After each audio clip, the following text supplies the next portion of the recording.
Iran America का वार, भारत को पड़ रही मार। यूएई के 2 शिपिंग पोतों पर हमला, भारत के 1 नाविक की मौत तो साथ में 10 और नाविकों की हालत गंभीर। पश्चिम एशिया में मची खलबली, शिपिंग पोत और नाविकों को लेकर कैसा खतरा बना है। खतरे से बचने के लिए इंडियन मिनिस्ट्री ऑफ पोर्ट्स ने क्या नई तरकीब निकाली है, इस पर करेंगे विस्तार से बात। साथ ही जानेंगे कि अमेरिका भारत पर 500 गुना कैसे टैरिफ लगा सकता है। E20 में चल रहे विवाद में नितिन गडकरी ने अपनी सफाई में क्या कहा। ऐसे ही देश दुनिया की कई महत्वपूर्ण खबरों पर डालेंगे नजर। मेरा नाम है राकेश और आप देख रहे हैं द बजरबट्टू शो। यूएई से जुड़े 2 जहाज एमटी मोम्बासा और एमटी अलबिहा स्ट्रेट ऑफ हॉर्मूज के ओमान तट से गुजर रहे थे। अचानक से दोनों जहाजों पर हमले हुए। दोनों जहाज में कुल मिलाकर 36 लोग सवार थे, जिसमें से 30 भारतीय थे। ये हमले 2 ईरानी क्रूज मिसाइल से हुए। हमले में भारत के एक नाविक सोनू कुमार गुप्ता की मौके पर ही मौत हो गई। 10 भारतीय नाविक गंभीर रूप से घायल हुए।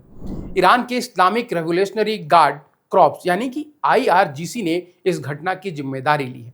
आईआरजीसी ने अपनी सफाई में कहा है कि दोनों जहाजों ने मार्लिन पर वार्निंग को अनदेखा किया। इस पर ही यूएई ने इस कथन को सिरे से खारिज कर दिया है। भारत सरकार ने इसकी आलोचना की है। घटना को लेकर भारत सरकार ने ईरान के उप मिशन प्रमुख मोहम्मद जवाद हुसैनी को तलब किया और भारतीय नागरिकों की सुरक्षा को लेकर अपनी चिंता जताई। यह सब पश्चिम एशिया में एक बार फिर से बढ़ रहे तनाव के कारण हुआ है। 28 फरवरी से शुरू हुए अमेरिकी इजराइल वॉर में अब तक 14 भारतीय नाविकों की जान जा चुकी है। भारत सरकार पश्चिमी एशिया में लगातार बढ़ रहे तनाव से बहुत परेशान है। इसमें भारत के साथ और भी देशों को बहुत नुकसान उठाना पड़ा है। भारत चाह रहा है कि पश्चिमी एशिया में मिसाइलों के हमले रुके, शांति से बातचीत करके जल्द से जल्द एक सहमति पर पहुंचा जाए, ताकि स्ट्रेट ऑफ हॉर्मुज से एक बार फिर से जहाजों का आना जाना पहले की तरह आम हो पाए। इस पर भारत ने अपील की है कि जब तक सभी चीजें ठीक नहीं हो जाती, कम से कम कमर्शियल जहाजों पर हमले रोक दिए जाए। विदेश मंत्री ने इस पर भी चिंता जाहिर की है। अब समझते हैं कि इन खतरों से बचने के लिए इंडिया मिनिस्ट्री ऑफ पोर्ट्स ने क्या नए कदम उठाए हैं। भारत सरकार ने नाविकों की निगरानी को बेहतर करने को कहा है। भारत सरकार ने ओमान और गल्फ की खाड़ी में काम करने वाले सभी भारतीय क्रू मेंबर की डिटेल्स मांगे हैं। इसके साथ ही माइनिंग एजेंसीज और इंटरनेशनल शिपिंग कंपनीज को खाड़ी में क्रू मेंबर्स के रेगुलर एंट्री एग्जिट के रिकॉर्ड देने को भी साथ में कहा गया है। अब directorate journals of shipping satellite के जरिए और ऑटोमेटिक आइडेंटिफिकेशन सिस्टम का इस्तेमाल कर जहाजों और नाविकों की लोकेशन पर लगातार नजर बना के रख पाएंगे। ये खास तौर से इमरजेंसी के हालातों में और मददगार साबित होंगे, क्योंकि पहले लोकेशन के बीच में टूटने के चांसेस ज्यादा रहते थे। ऐसा पश्चिमी एशिया में लगातार बिगड़ते हालात को देखते हुए किया जा रहा है। भारत के नाविक लगातार पश्चिमी एशिया में आतंक के साए में काम कर रहे हैं।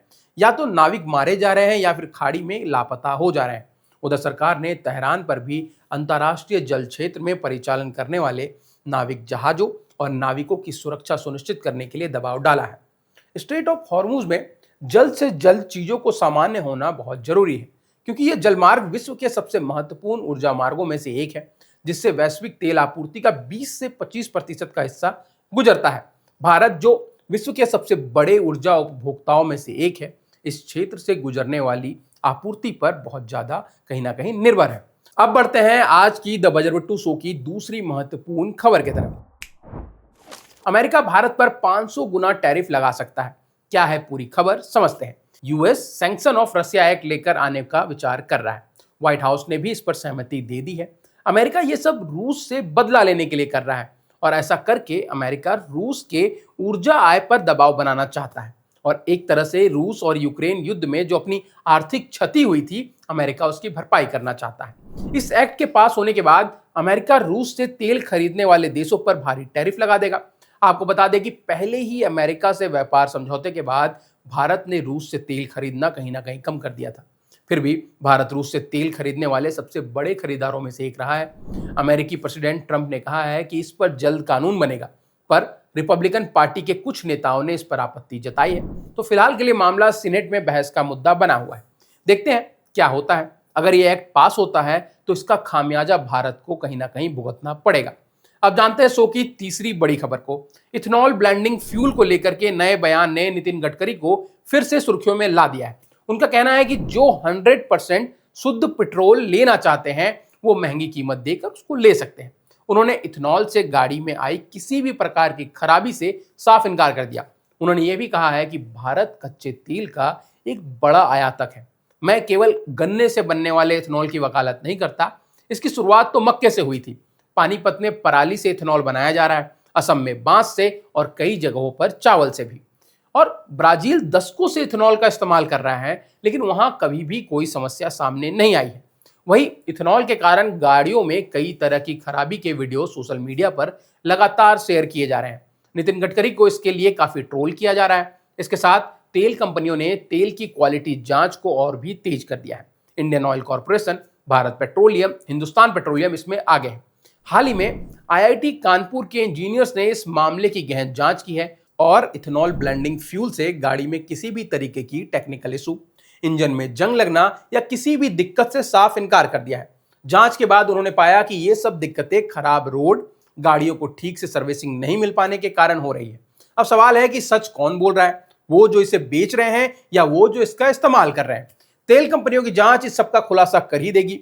ग्राहकों को अपने उपभोक्ता का ख्याल रखना ही होता है, तो जब तक ये तेल कंपनी और नितिन गडकरी पेट्रोल के उपभोक्ताओं को पूरी तरीके से संतुष्ट नहीं कर देते, तब तक इस मामले पर रोज बहस होना लाजमी है।